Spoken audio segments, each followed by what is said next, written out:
Right, so this is going to be another movie review. This one's called Them. I don't smoke.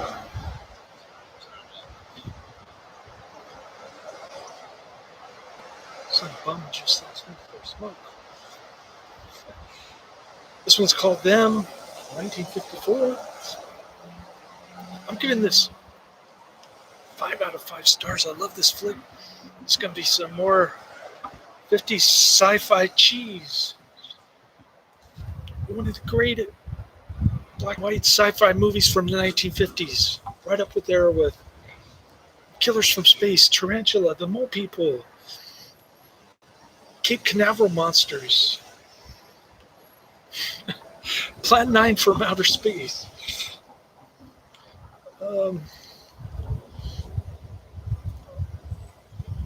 Earth versus Flying Saucers.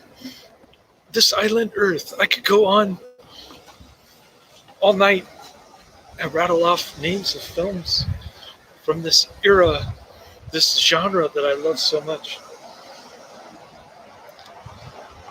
The background sounds are perfect 1950s sci-fi. Everything that you'd expect. There's a little girl that screams and goes, them, them, them. That's the name of the movie. That's got to be enough. That scene right there, 5 seconds, has got to be enough for a 5-star rating. But it starts out with the little girl in the desert clutching her doll. She's in a state of shock. She can't speak. And she's walking around like a zombie. She doesn't respond to her surroundings. So there's this pilot circling around the desert in New Mexico, and they spot this girl, and there's a nearby cop car. On the road, they go pick up this girl, take her to the hospital, and then they go investigate some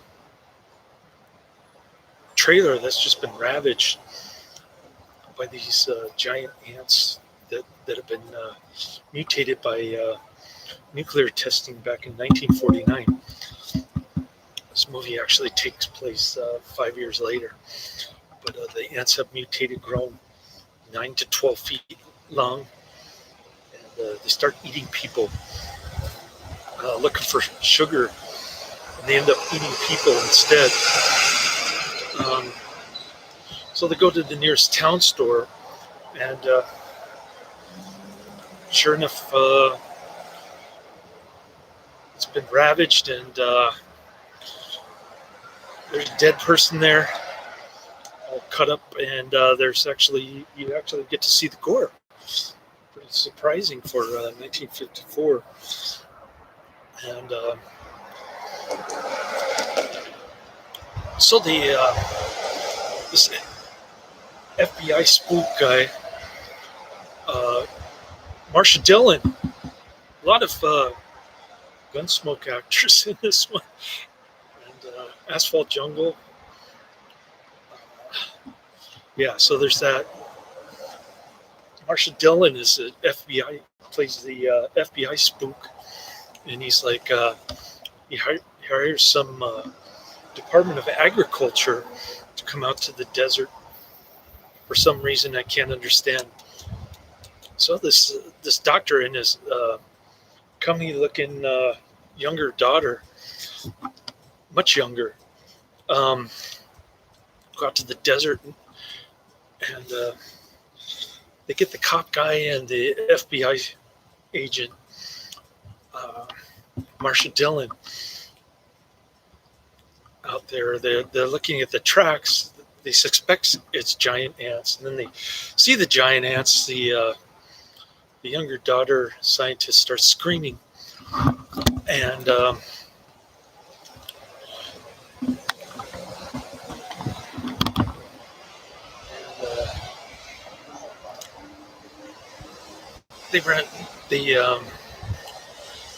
they find the nearby nest but they discover that two of the queen ants have escaped, and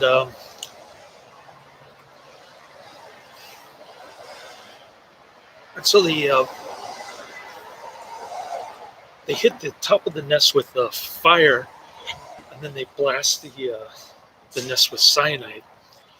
But two of the queens escaped. They were hatched and they had escaped prior to the cyanide thing, and a bunch of them were in a different section of the nest that didn't get any cyanide. So I don't know what happened to those ants, but in any case, one of the queens went on a ship out in the ocean somewhere, and so the military sinks that ship. Those ants are gone. But then there's another unaccounted for queen that goes to the spillway, the water drains in Los Angeles, and they build a nest there. And there are a couple of kids trapped there. So the government declares a state of emergency, and they go after these ants, try to save these kids. Great flick. It's only an hour and a half long, but very entertaining. Lots of action, and great movie all around. I'll post the movie in the trailer in the description box if I can find a trailer. There was none in the. There was no bonus features for this movie,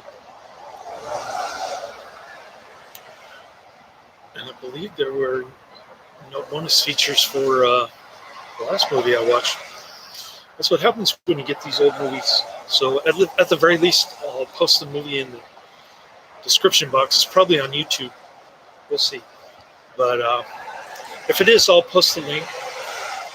And now I get to watch, is it The Beach Bunnies? Yeah.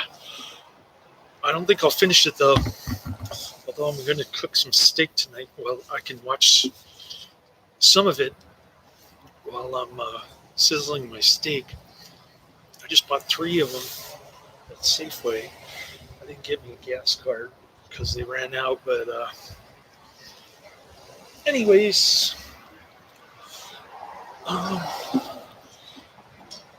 yeah, that was my plan. I wanted to watch.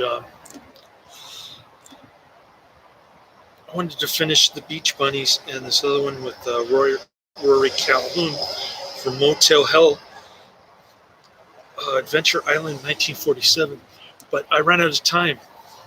I think it was because I kept rewinding them because you got to pay close attention. The main dialogue from this cheesy, great sci-fi movie is hard to follow sometimes. You have to rewind it on occasion to get the full extent of what they're talking about. So that's about it. That's the end of my review. Laters.